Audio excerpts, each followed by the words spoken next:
여러분, 오늘부터 우리가 함께 나누고자 하는 말씀은요, 이제 제목을 좀 띄워봐 주실래요? 제목이 이렇게 기록되입니다. 함께 읽어보도록 하죠. 시작. 하나님의 통치를 깨닫는 신앙. 이것을 가지고 20주의 시간간 함께 가려 합니다. 이것을 처음 준비해 갈 때 우리 신앙인들 속에 하나님의 통치와 나의 삶의 영역을 구별하고 있는 것은 없을까 하는 두려움이 찾아왔습니다. 갑작스러울 수는 있지만 사실 이 본문과 이러한 통치적인 부분들을 제가 준비한 건 아닙니다. 원래 저는 2026년도나 매년이 시작되면 그 1년간의 설교를 어떤 식으로 진행하겠다고 하는 큰 숲을 그리는데요. 이번 주일 저녁 예배에 준비된 20주간의 설교는 사실상 제가 머릿속으로 먼저 그렸던 설교는 아니에요. 늘 그림을 따라서 계획한 대로 움직여지는 걸 참 좋아하는 편인데 이번 설교는 좀 비집고 들어온 역할이 있습니다. 한 2달 전쯤 되었나요? 제가 금요 기도회를 하면서 금요 기도 합주회에서 기도하고 또 혼자 개인 기도의 시간을 기도하다 보니 이 말씀들을 가지고 우리 성도님들과 나누고 싶다라고 하는 마음이 들어왔어요. 그때 제 안에 일어났던 충돌이 무엇이냐면 1년의 플랜을 이미 짜두었는데 이건 비집고 넣는 것이 맞는가 하는 판단이 참 오랜 시간 동안 있었습니다. 그러다 결심했어요. 하나님의 통치를 깨닫는 신앙이란 주제를 가지고 함께 나눠야겠다 하는 마음을 먹었고요. 그 첫 번째 시간이 바로 오늘의 제목입니다. 같이 읽도록 하죠. 시작. 제목이 밑에입니다. 함께 읽도록 하죠. 현실은부터 시작. 현실은 하나님의 통치밖에 있지 않다. 이 본문을 가지고 이제 첫 시간에 운을 떼보려 합니다.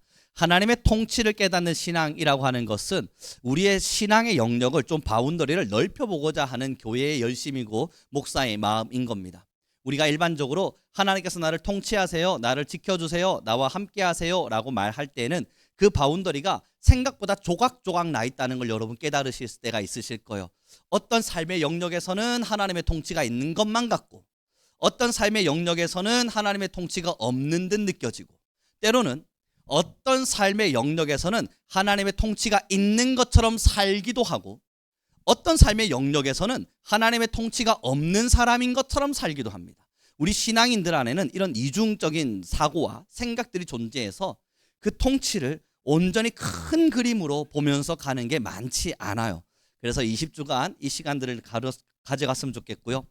오늘 첫 번째가 현실은 하나님의 통치 밖에 있지 않다라는 의미인데요. 이게 무슨 말이냐면 우리가 살고 있는 이 현실, 지금 우리가 살아내고 있는 24시간이란 시간, 우리의 80년의 인생, 또한 우리가 살고 있는 이 2026년도라고 하는 연도, 이 모든 것이 하나님의 통치 아래 있다라고 하는 것을 우리가 깨달아 보고자 하는 겁니다. 본문입니다. 한 번 더 읽어보았으면 좋겠어요. 함께 읽겠습니다. 시작.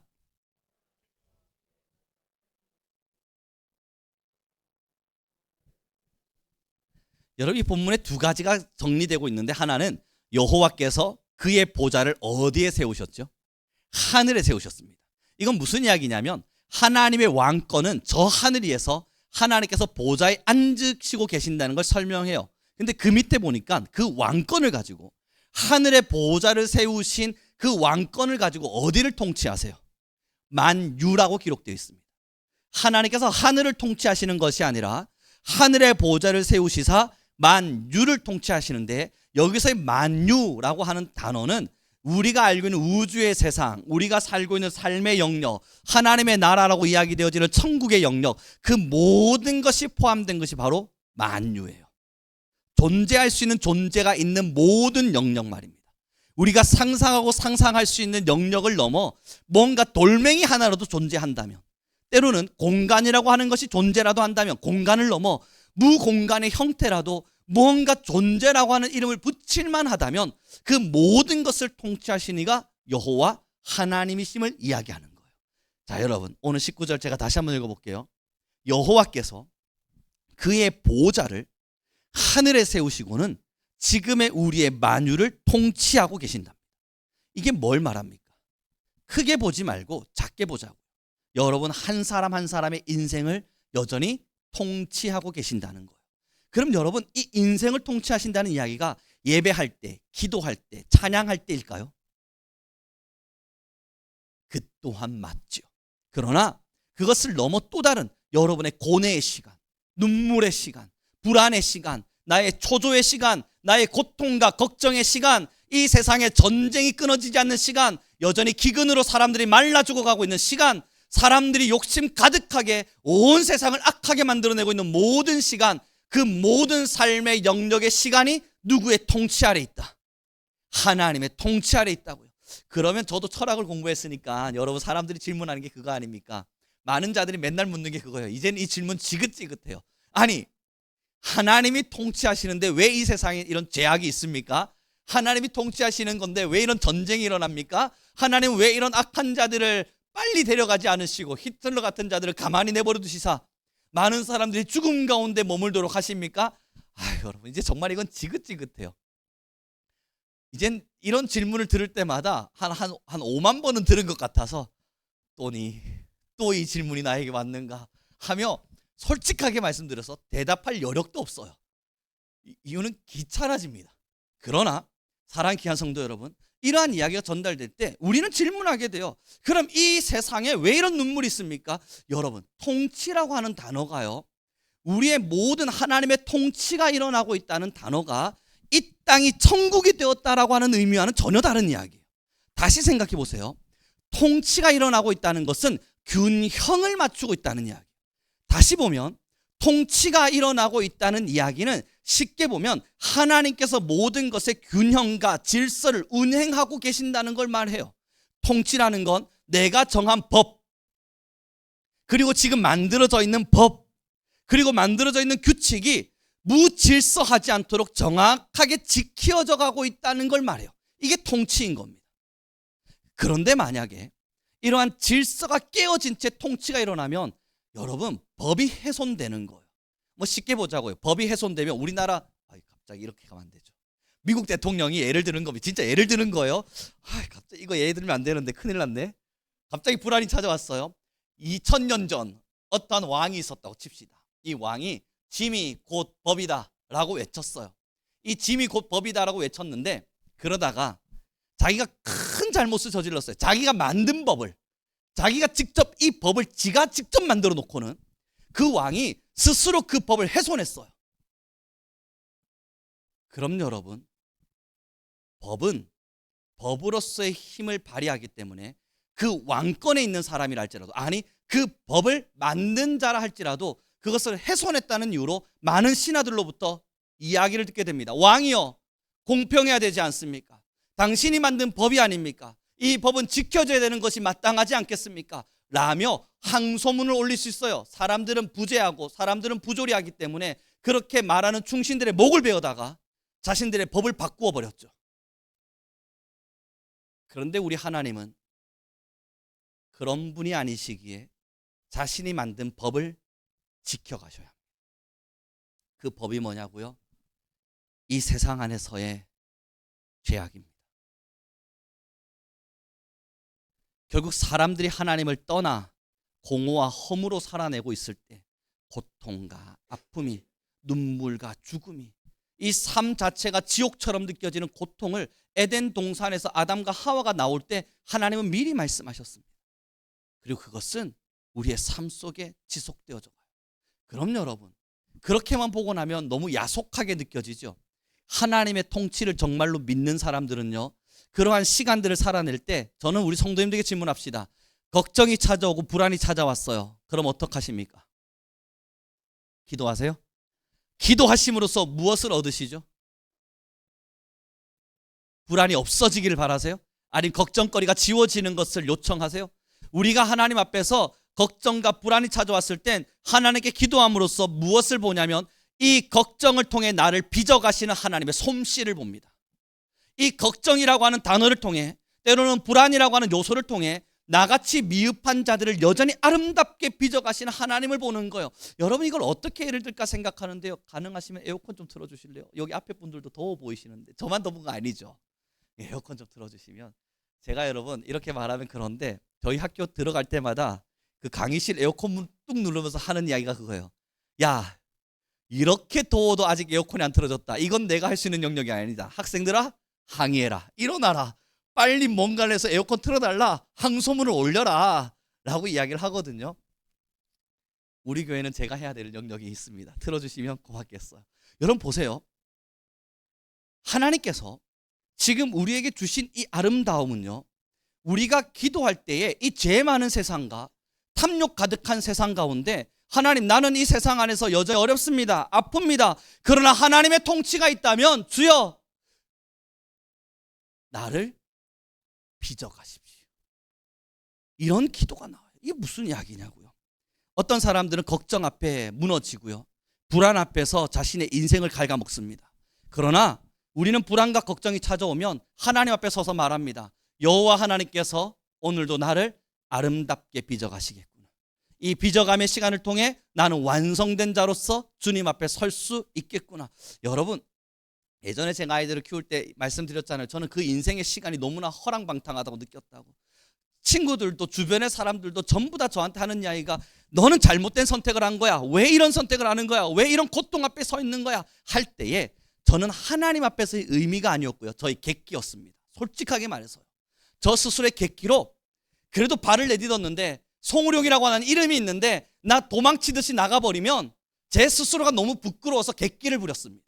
하나님 앞에서 선한 의도도 분명히 존재했지만, 적당히 하나님께서 이 모든 어려움을 지워주시기를 바랬던 소망도 있었지만, 그러나 저는 객기를 부렸어요. 1년, 2년 난 버틴다, 나는 해낸다, 이빨 까닥까닥 붉혀가면서 의로운 자가 아니라 객기 가득한 사람의 마음으로 버텼다고요. 여러분, 저 선하지 않았어요. 그 시간을 살아낼 때 선한 마음으로 버틴 거 아니었습니다. 그래서 저는 분노가 가득 차 있었고, 그러다 보니 사고치는 조그마한 아이들 앞에서도 화를 내면서 내가 너희를 위해서 얼마나 많은 헌신을 하는데 이렇게까지밖에 못하는 거야. 저는 화를 낼 수밖에 없었어요. 때로는 우라가 치밀어서 눈물을 터뜨렸어요. 내가 너희를 위해서 하고 있는 일이 얼마나 큰 일인데 너희는 나한테 고마워하지는 못할 망정 이런 사고를 치는 거야. 저는 여러분 울분과 눈물을 터뜨리면서 객기로 버텨갔습니다. 저한테는 지워져도 상관없을 만한 시간이 지나갔죠. 정말 그런가요? 이제 수십의 시간이 지나고 이 자리에 서서 가만히 과거를 돌아보니 진짜 원망 많이 했어요. 정말 하나님을 향해서 원망은 그때 평생 할 거 다 했습니다. 다 하면 버텼고, 제 의지를 가지고 선한 의도도 아닌 불순한 의도로 그 자리 모든 것들을 이겨가며, 때로는 사람들에게조차도 저의 분을 이기지 못한 채 의로움이 아니라 목사스럽지 못한, 전도사스럽지 못한 일반 사람들도 하지 못할 분노를 아이들에게 쏟아내었음에도 불구하고, 여러분 지금 과거를 돌아보니까요, 그 시간들 덕분에 그나마 지금 이 모습이라도 만들어졌습니다. 그 시간들을 버텨내느라 하나님께서 저를 그 불순한 자들조차도 의롭게 빚어가시고, 하나님께서 그 부조리한 시간마저도 예쁘게 빚으시사, 우룡아, 시간이 지나고 나니 이제는 좀 더 넉넉할 줄 아는 사람으로 하나님이 만들어주셨어요. 여러분, 허랑방탕한 시간, 어쩌면 무의미하다 느껴지는 시간, 그 모든 시간도 우리는 믿는 겁니다. 이제는요, 하나님의 통치 아래 있다. 그 하나님께서, 나는 지금 불안에 떨고 있을지 몰라도 하나님이 그 시간을 빚어내고 계신다. 그 시간들을 우리는 보고 있는 거예요. 뭐 정확히 저만 그런가요? 우리 권사님들의 과거도 만만치 않게 불평 불만 가득했던 시절이 없었겠어요?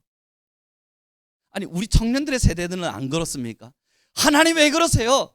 라고 외칠 만한 일들이 정말 없으셨을까요? 있으셨을 거라고. 그런데 그 시간들은 어느 날 지나 나를 빚어가는 도구였다는 걸 깨달아가요. 그때 우리가 함께 고백하는 게, 하나님이 나를 통치하셨다. 지금도 하나님은 나를 통치하신다는 걸 보아요. 사랑하는 귀한 성도 여러분, 그러니 우리 신앙인들은요, 불안이라고 하는 단어로 움직이지 않고 순종이라고 하는 단어로 움직이는 겁니다. 이런 심리학의 이야기가 있어요. 사람에겐 적당한 불안이 필요로 하다. 그래서 여러분, 매기 효과라고 하는 거 아시죠? 매기 효과라고 하는 효과가 있어요. 이게 뭐냐면, 예전에도 한번 말씀드린 것 같은데, 그 저 북유럽 쪽에 가면요, 그 정어리를 잡아야 됩니다. 그 정어리 많이 잡아먹는데, 이 정어리들이 성격들이 너무 급하다 보니까 잡고 나서 그물에서 걷어올리면 바로 죽어버리는 거예요. 근데 그 당시에 정어리를 이 육지로까지 이송해주는 자가 없었어요. 육지로까지 이송을 할 수가 없었다고요. 이게 어떻게 해야 되지 하고 쳐다보는데, 한 사람이 육지로까지 정어리를 팔팔하게 데려오는 거예요. 야, 이게 뭐야? 우리는 그 누구도 하지 못하는 일을 저 사람은 도대체 누구길래 하고 있는 거야? 가업이었습니다. 비밀리에 붙여놓고 아무에게도 알려주지 않았어요. 그 자손까지도 그걸 가지고 떼돈을 벌었습니다. 그러다 여러분 그 비밀이 밝혀졌는데 정어리를 잡다가요 물에 쑥 붙자마자 그 어항, 어조, 뭐죠?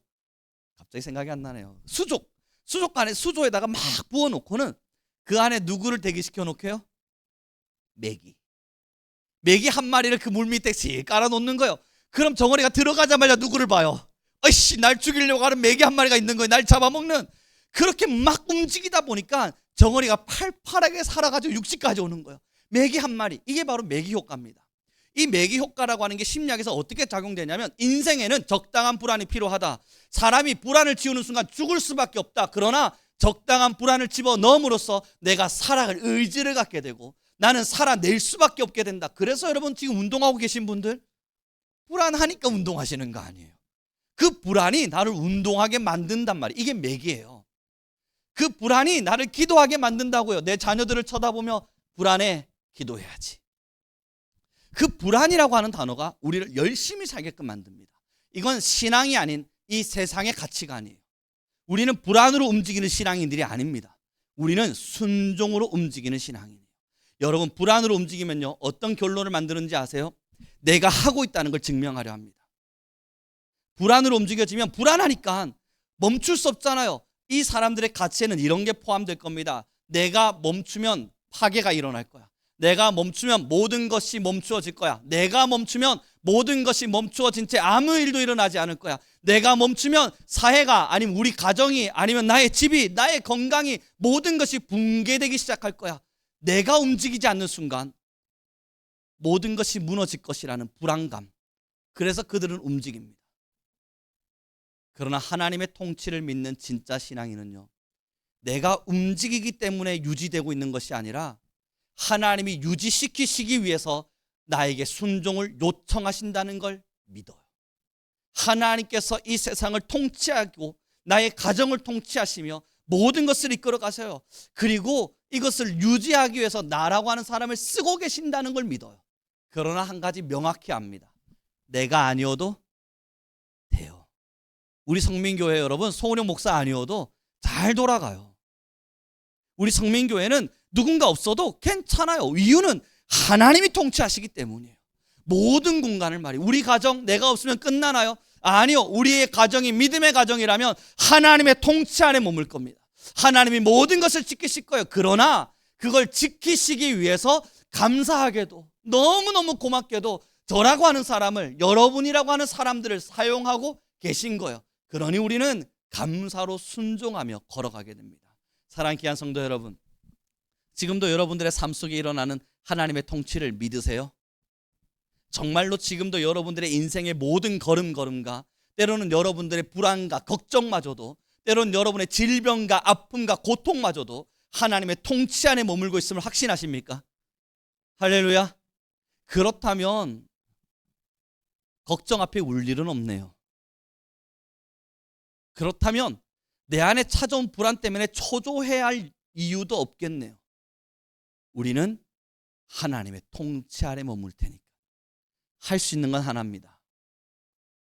하나님께로 나아가서 하나님, 걱정이 찾아왔는데 이건 제가 하려고 하면 할 수 있을 듯도 한데 굳이 저는 하지 않습니다. 하나님께 통치권을 내어드립니다. 하나님 운행하여 주시고 만주를 통치하여 주십시오. 그러나 또한 그러나 주여 이 일을 통치하시고자 나 같은 자라도 쓰시고자 하신다면 난 순종하겠습니다. 그래서 저는 알아요. 우리 자녀들을 키우는 것에 하나님은 저를 쓰고 계신 거예요. 이 아이들은 제게 맡겨진 자들이기에 저는 청지기와 같은 역할을 감당만 하면 돼요. 제가 주인이 되어서 너는 왼쪽으로 가, 너 오른쪽으로 가, 너 내 말 안 들어? 내 말을 들어야만 하는 거야. 공부해. 일어나. 너 변호사. 아니야, 너는 검사. 아니야, 너는 목사. 제가 정해가고 있는 것이 아니라 저는 청직이란 말이에요. 그러니 하나님께서 저에게 지키라고 하는 영역까지 저는 지켜가면 돼요. 그 나머지는 이 아이들이 이루어갈 일입니다. 교회는요, 하나님의 나라는요, 이 세상은요, 여러분들의 인생은요, 아니요, 저라고 하는 사람의 인생은요, 제가 꿈꾸고 있는 거 있지요. 저도 바라는 거 있고요. 제가 소원하는 것도 있지요. 그러기 위해서 계획하고 꿈을 꾸지만, 그러나 하나님께서 저라고 하는 사람의 청지기로 붙이셨다는 걸 저는 믿어요. 송우룡이라고 하는 사람을 위한 청지기로 저를 쓰셨는데, 저는 그저 청지기일 뿐인데, 제가 제 몸을 함부로 놀리고 제 입술을 함부로 써서 제 마음을 함부로 써서 말도 함부로 내뱉고 행동도 함부로 하고 눈빛도 함부로 쓰면서 청지기가 주인인 것처럼 행세하면, 저는 하나님의 통치권을 저에게서 뺏어가 버린 겁니다. 저의 말 한마디도 하나님이 하지 말라 말씀하실 때는 멈추어 설 줄 아는 지혜를 가져야만 하고, 내가 하고 싶은 어떠한 것도 하나님이 하지 말라 말씀하실 땐 거두어내며, 그래 송우룡, 너도 네 거 아니야. 넌 그저 청지기일 뿐이야. 하나님이 너를 통치하시기 위해, 너라고 하는 작은 자를 통해 이루고자 하는 일을 위해 너를 쓰시기 위해 너에게 의지를 주시사 순종하게 하고 계실 뿐이야. 사랑하는 귀한 성도 여러분, 그러니 우리 함께 고백합시다. 나도 내게 아니다. 하하, 정말로요? 나만큼은 내 거이길 바라지 않으세요?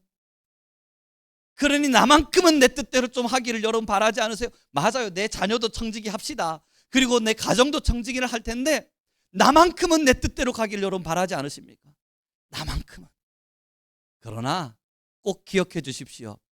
내 인생에 있어서 가장 먼저 버려야 될 주인의식이 있다면 바로 나입니다. 내 자녀를 내 거라 여기는 거, 거기까지는 수용하더라도 나는 내 거라고 여기면 안 되는 거예요. 이게 1번이에요. 나만큼은 나의 것이 아니에요. 나는 하나님의 것입니다.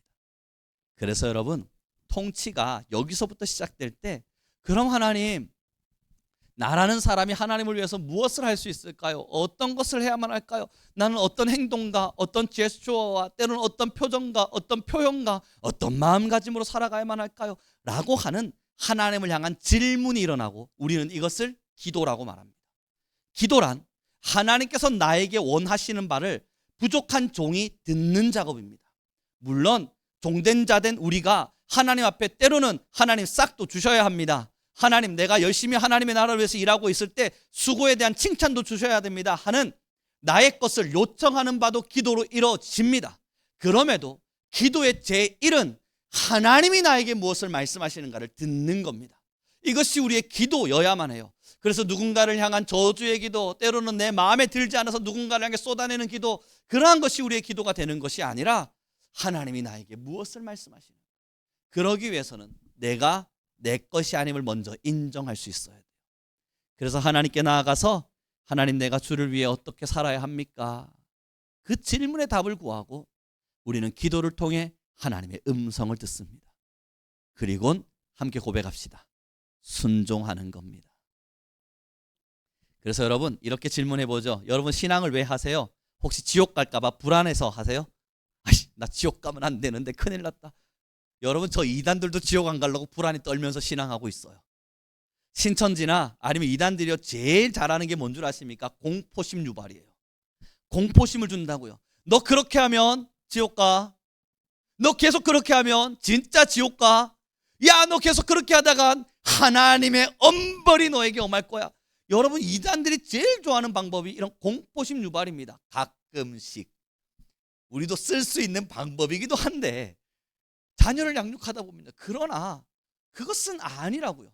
여러분, 정말 불안하셔서 지옥 갈까 봐 공포심에 떨어서, 내가 혹시 하나님을 잘못 섬기면 내 인생 쫄딱 망할까 봐, 내가 내 마음대로 하고 싶은데 이런 주도권마저 뺏길까 봐 나를 지키기 위해서 신앙하고 계세요. 신앙의 첫 단추가 잘못 깨어진 겁니다. 우리 성민교회는 그러지 않으리라 저는 믿어요. 우리 성민교회의 첫 단추는요, 왜 신앙합니까? 우리는 왜 하나님을 믿습니까? 물어볼 때 우리의 첫 단추는 뭐예요? 하나님이 나를 예수 그리스도의 핏값으로 사셨다. 나는 그의 이미 종된 바 되었으니, 하나님 앞에 모든 소유권이 이미 넘어간 바 되었으니, 나에게 있어서는 하나님을 선택한 것이 아니라, 내가 하나님을 선택한 것이 아니라, 그리스도가 나와 같은 자를, 원수되었던 우리를 예수 그리스도의 핏값으로 사시사 당신의 소유 삼아 주신 거예요. 하나님의 놀라운 선택을 받아버린 겁니다. 그러고 나서 와서 보았더니 하나님이 저한테 시키시는 일들은 하나님을 위한 일이 하나도 없는 겁니다. 여러분, 이게 진짜 완벽한 통치예요. 하나님이 우리에게 요청하시는 어떤 일도 여러분 정말 자세히 들여다보세요. 하나님을 위한 일은 단 하나도 존재하지 않습니다. 에이, 설마 그럼 내가 전도하는 건 하나님을 위한 거 아닌가? 아니에요. 그럼 내가 기도하고 교회에 헌신하고 충성하는 거 하나님의 나라 위한 거 아닙니까? 아니라고요. 하나님은 단 한 번도 하나님을 위해서 우리를 쓰신 적이 없으세요. 하나님은 우리를 빚어가기 위해 우리를 쓰셨을 뿐이에요. 그게 뭘 말하냐고요? 여러분, 전도 예를 들어 봅시다. 전도 나가면서 이걸 내가 해서 정말 하나님의 나라를 위해서 뭔가 대단한 일을 이루어 가야지. 맞죠. 그 시작점은 맞습니다. 그러나 하나님을 위해서 했다고요? 우리 심보를 한번 돌이켜보자고요. 한번 돌이켜봐요. 우리의 마음속에 깊숙이 박혀있는 어떤 심보들을 한번 끄집어내보자고요. 여러분, 내가 이렇게 전도 열심히 하고 있다 보면 어떤 분들은요, 하나님이 나의 헌신을 보시사 나를 지켜주시리라 믿어요. 하나님께서 나의 헌신을 사랑하시사 때론 내 자녀에게 이 복이 내려가기를 바라기도 해요. 때로는 하나님 앞에 헌신을 내가 던져드릴 때 하나님께서 이것을 더 좋은 곳으로 갚아주시사 내 삶에 좋은 일들을 이루어 주시라 하는 기대감마저도 가져요. 그럼 이것조차 없다고요? 그럼 여러분, 내가 영혼을 살리는 일을 이루어냈을 때 그 영혼이 나를 향하여 살아남으로써 여러분 또 뭐 생각하세요? 천국에서의 면류관, 맨날 우리 그거 기억하며 살잖아요. 돌이켜보면 우리의 마음 깊숙이에는 나를 향함이 있어요. 이런 기대감조차 없는 사람은 사실 움직이지 않습니다. 하나님은 하나님을 위해서가 아니라 천국에 입성할 하나님의 백성으로서 하나님의 보호자의 자리에 앉을, 또한 하나님의 자녀가 되어 하나님의 나라에 함께할 여러분들을 준비시키기 위해, 여러분들을 위해 하나님의 일들을 맡기고 계신 거예요. 왜 우리가 거룩해야 됩니까? 내가 거룩하면 하나님이 좋은 일 한번 받으시는 거예요? 아니에요. 그 거룩을 통해 천국에 들어갈 자로서의 걸음을 우리에게 알려주고 계신 거고, 하나님이 만들어 놓으신 그 아름다운 에덴의 아름다움을 영위할 수 있도록 해주신 거예요. 더 쉽게 말해보면 신앙은요, 거룩입니다. 하나님의 통치 안에 머무는 자들은 거룩합니다. 여러분, 제가요 술을 마셔본 적은 없지만 술 취한 사람들을 정말 많이 봤습니다. 이유는 군대에서도 봤고, 제가 아이들 키울 때에도 걔네들도 길거리 애들이니까, 여러분 제가 맨날 우리 아이들이 잘 성장해가는 이야기하고 사고 친 거 이야기하는데 걔들은 365일 술에 쩔어 살아요. 집에 들어가면 풀풀 풍기는 술 냄새, 막 독해요. 그런데 여러분, 진짜 대단한 공통점 하나를 제가 말씀드려볼까요? 그렇게 버려진 자, 그렇게 삶이 무너진 아이들, 걔네들 다 모아놓고요, 제가 그때까지 만났던 친구들 한 50여 명, 60여 명이 된다 치면 걔네들의 공통점은 하나입니다. 엄마 아빠가 둘 다 술 중독이에요. 그러지 않은 경우가 없어요. 엄마 둘 중 한 명은 반드시 술에 쩔어 살아요. 그래서 제가 말할 수 있는 게 그거예요. 얘야, 너 아빠 보고 술만 드시면 자기를 때리는 아빠를 보면 너는 절대 술 먹지 않겠다고 말했잖아. 하나님이 너한테 거룩하라고 말씀하셨던 이것을 따라 살겠다고 말했잖아. 그런데 얘네들은 그것을 끝까지 마셔요. 자, 여러분, 교회에서는 술 먹지 말라 가르쳐요. 그때마다 성도들이, 아니면 많은 사람들이 물어요.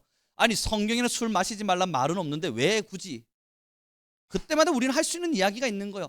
이것이 지속될 때, 이것을 가진 자들이 만들어 놓은 결과값을 볼 때 생각보다 악한 것이 너무나 많이 나타났다. 그렇다면 하나님은 이러한 원천적인 악을 끊어냄으로써 우리에게 거룩하라 명하신다.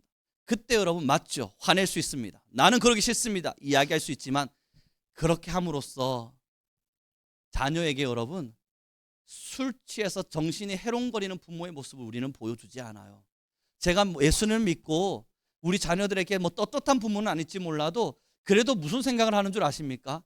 내가 맨정신을 가지고 매일매일 정확한 이성을 가지고 아이들이 저한테 질문할 때에 그에 대한 답변을 줄 수 있는 사람이 되어 있다는 것이 감사해요. 내가 고통 중에, 슬픔 중에 울며 술 취해가면서, 술 마셔가면서 술이 나를 달래는구나, 술이 나를 위로하는구나 라고 말하지 않는 어른이 되어 있다는 것이 저는 너무너무 감사해요. 이건 예수를 믿기 때문이 아니라 안 믿어도 이렇게 사는 게 훨씬 행복할 것 같아요.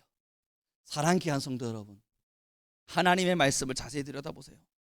이대로 살면 하나님에게 좋아지는 일이 도대체 뭐가 있습니까?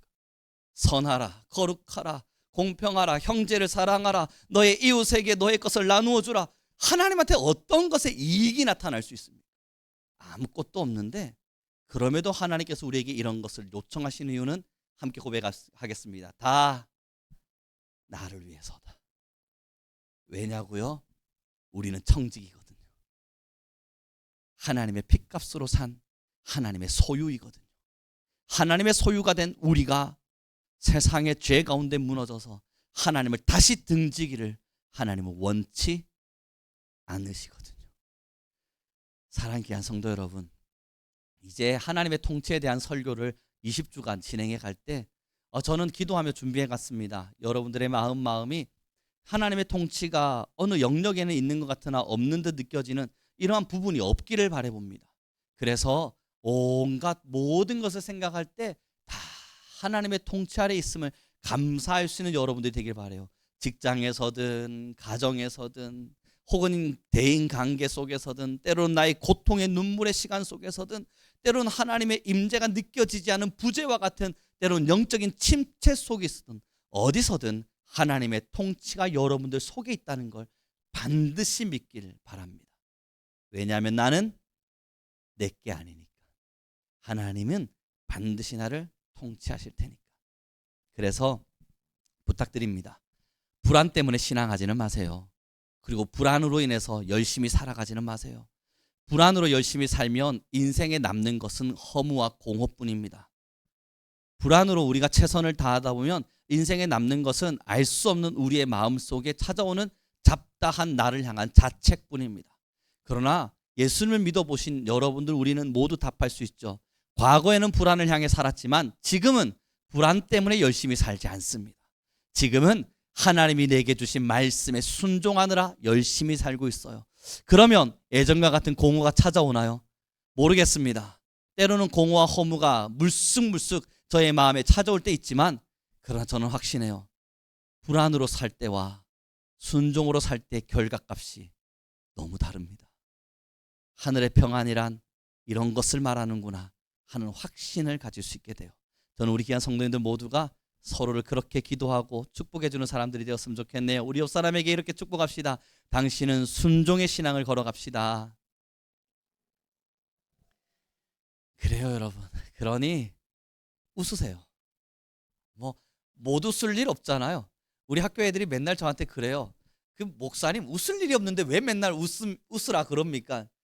웃을 일은 없어요. 정말로요. 뭐 웃을 일이 대단히 있어요. 전쟁 나고 있는데. 여러분, 뭐 그리 웃을 일이 있어서 웃고 살아요? 웃을 일은 별로 없어요. 부유하십니까? 그리 막 부유하진 않잖아요. 이건희한테 우리 빚댈만 하지 않잖아요. 그러니 막 그리 대단히 부유하다고 말하기도 힘들어요. 우리가 어느 정도 올라섰죠. 나 스스로는 만족할 만한 어떤 올라섬이었을지 몰라도, 그러나 우리보다 더 올라선 사람들은 너무나도 많아요. 그럼에도 우리는 왜 웃습니까? 여러분, 우리 신앙인들은 왜 웃으며 살고 있죠? 눈 딱 감고 옆을 봐요. 누가 계신데요?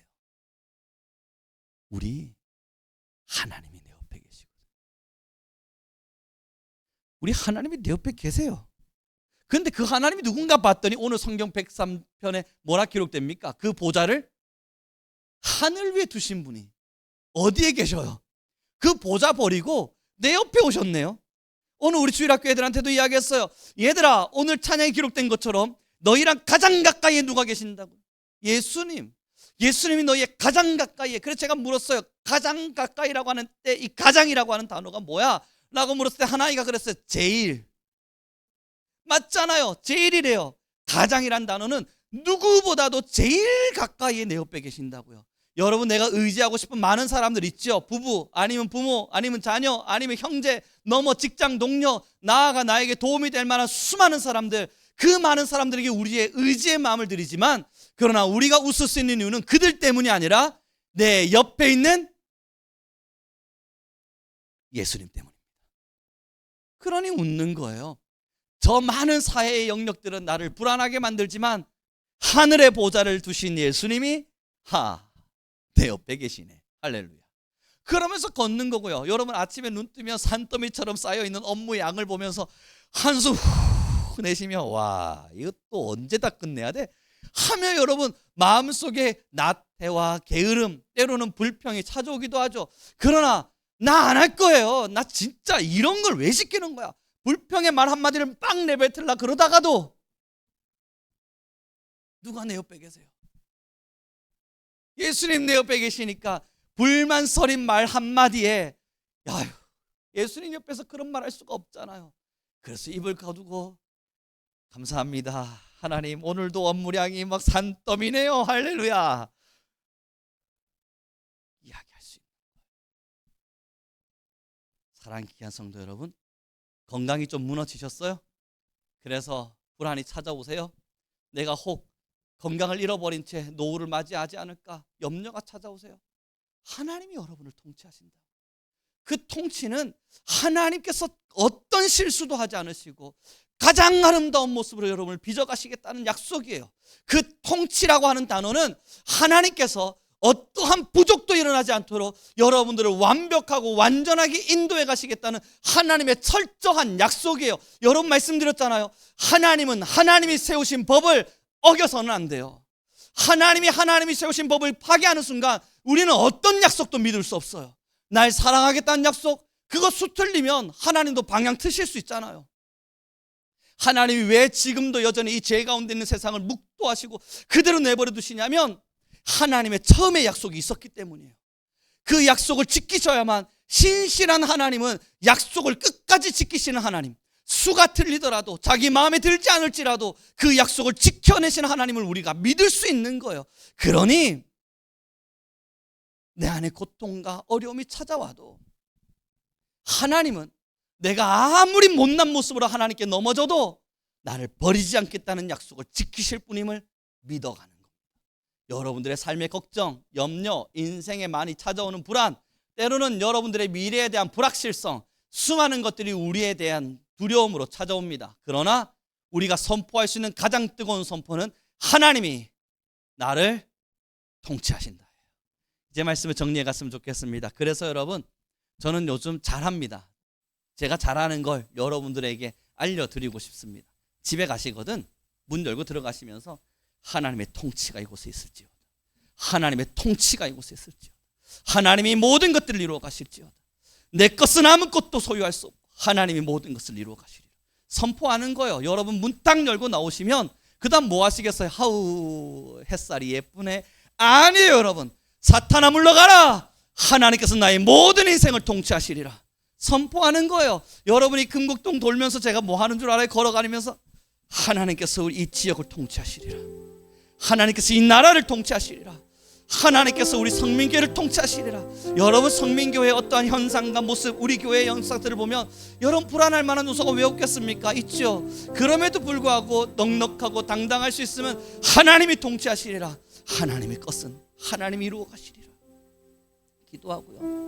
학교에 가면 아이들이 막 찾아오고 연구실에 올 때마다 여러분 연구실에 아이들이 오기 직전에 저는 먼저 갑니다. 제일 빨리 가서 아이들이 찾아오기 전 문고리를 잡고 기도합니다. 이 공간 안에 하나님의 통치가 일어나리라. 그러니 여러분 저는 어떠한 공간 안에서도 죄를 짓지 않기 위한 발버둥을 쳐요. 여기는 하나님의 통치가 일어나야 할 곳이니까.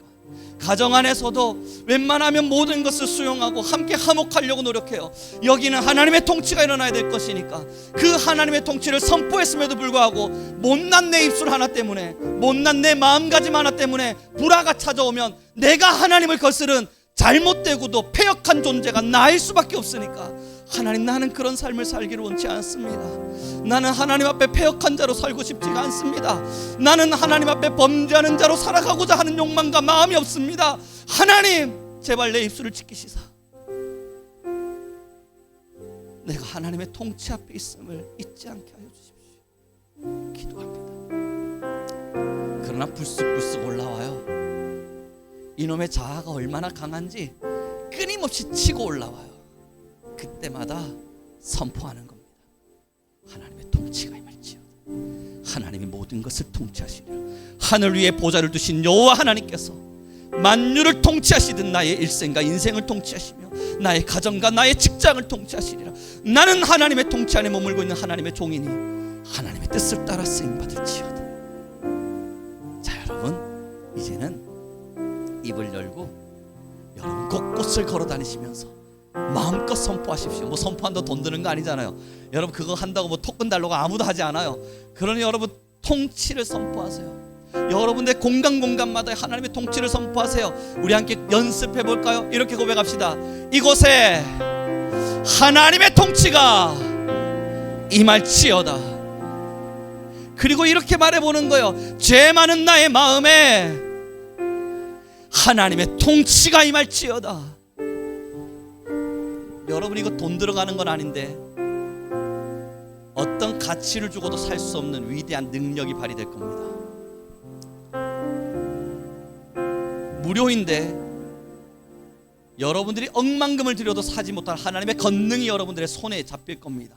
이 산소와 같이 하나님이 우리에게 주신 햇빛과 같이 하나님께서 우리에게 무료로 베풀어 주신 주님의 사랑과 같이 우리의 권능이 될 겁니다. 하나님은 우리가 도저히 살 수 없는 것은 이미 무료로 주시사 그 권능과 힘을 그 능력과 필요를 마음껏 쓸 수 있도록 하셨어요. 그러니 우리는 하나님의 통치를 선포하며 살아갑시다. 우리 함께 찬양하며 나갔으면 좋겠어요. 오늘 찬양 좋죠. 거친 세상에서 실패하거든 함께 찬양하면서 주님의 손목잡을 만지겠노라 고백하겠습니다. 거친 세상에서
참 평안을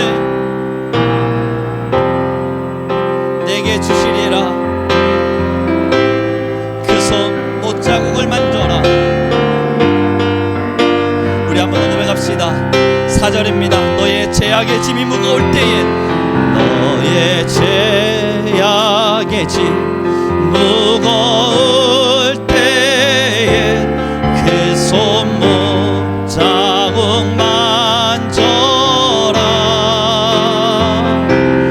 마의 문 열고서 주를 모셔라. 그 손 못자국 만져라. 그 손 못자국 만져라.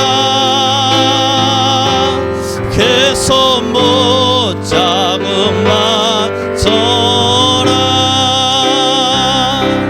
주가 널 지키며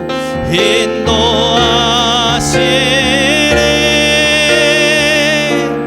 그 손 못자국 만져.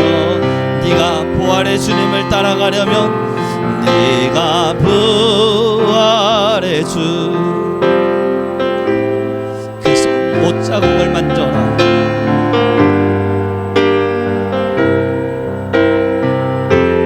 내가 주 안에서 내가 주 안에서 주소서.